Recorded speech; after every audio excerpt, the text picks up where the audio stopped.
Welcome back. I'm Curtis Smith. We're at the Los Lunas Agricultural Science Center learning about grape culture. Dr. Ron Walser is here to teach us. Ron, you're usually in Alcalde. Yes, I'm stationed up at Alcalde Research Station, but I work with the folks down here at Los Lunas with the administration here, with the Ag Science Center, and also with the Vine and Wine Society folks that actually planted this vineyard here. It's an excellent vineyard. This is about the third year, I think, and it's coming along. We're going to have some harvest here this year. Looks good. It's looking good. Most of them are wine grapes, a variety trial, as we've already mentioned. And we have a row or two of, I guess one row of table grapes, but most of the table grapes are across the road.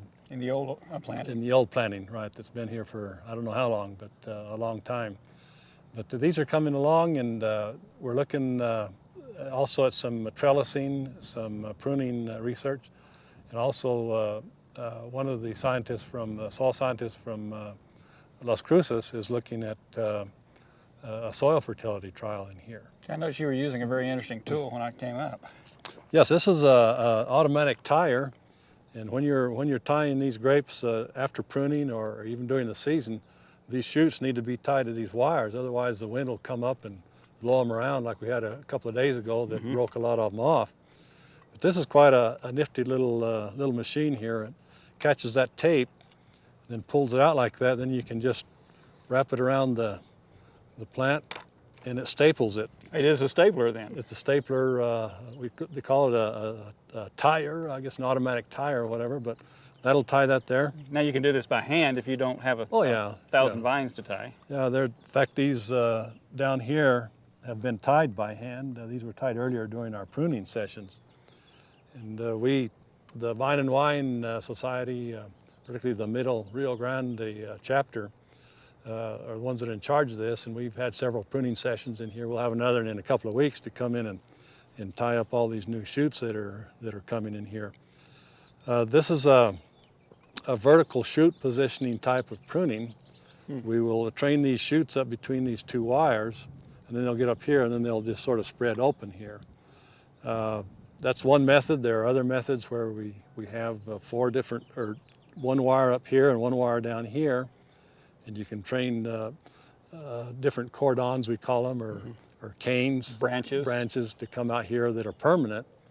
And in this case, we only have two permanent ones, this one here and that one on the other side there. And then all the fruiting wood will come off from these permanent branches here. You really cut back a lot each year then? Oh yes, you cut an awful lot every year. It's probably, well, all you do is just leave two buds on these spurs here. And there's one right here where you only had a couple of buds. Yeah, right. You leave two buds, and then the terminal bud there will produce a shoot, and you like to have a couple of clusters of grapes off from that shoot there. As you can see, there'll be two clusters there. And fewer clusters means larger berries? Larger berries and sometimes better quality. Ah, okay. If they get too many clusters, too many grapes on the plant can't provide enough sugars to get that sugar up. Ah, okay. And you've got to have a good amount of sugar, up 21, 22, 25% sugar, in order to get the quality of wine that is needed.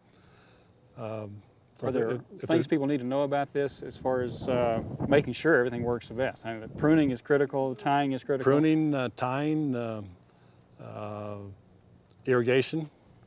We need to irrigate around here. Sometimes during the winter, you may have to irrigate. If possible, sometimes you don't have access to water. Yeah, our last winter was pretty dry, but these are still looking pretty good. Yeah, these were irrigated. They're irrigated from canal water, and they were irrigated, I think, the last time about the end of October, and then weren't irrigated again until, I think, into April. Okay. And made it okay, but this is a heavier soil. If you irrigate after the leaves are off the plant, then the moisture will pretty well stay in the soil because the leaves aren't taking it out. Just enough to keep the stems plump. Right, yeah. And we also need to worry about getting the right variety, as we've already talked about, that'll take our winters. Yes. Our winter temperatures. But this is something that can be done in the backyard. You don't really need an elaborate trellis like we have here.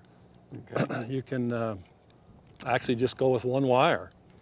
and then train your plant up and along that wire. Okay. And that'll work. Just let them You could go put this over. over a patio and use it to shade the patio and also grow grapes. Right, an arbor. Now you might get not the quality there, but at least you get some nice production and shade. Sure, yeah.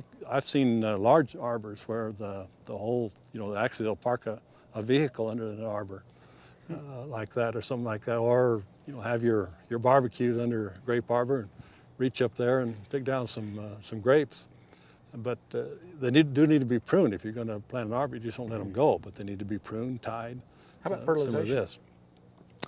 Grapes are a plant that don't require a lot of fertility.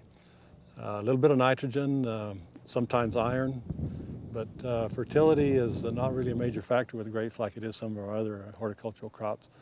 But a little bit of nitrogen in the spring is generally about all they require around here. Great. Well, they sound like a really easy plant to grow. And Ryan, thank you very much. Okay, you bet.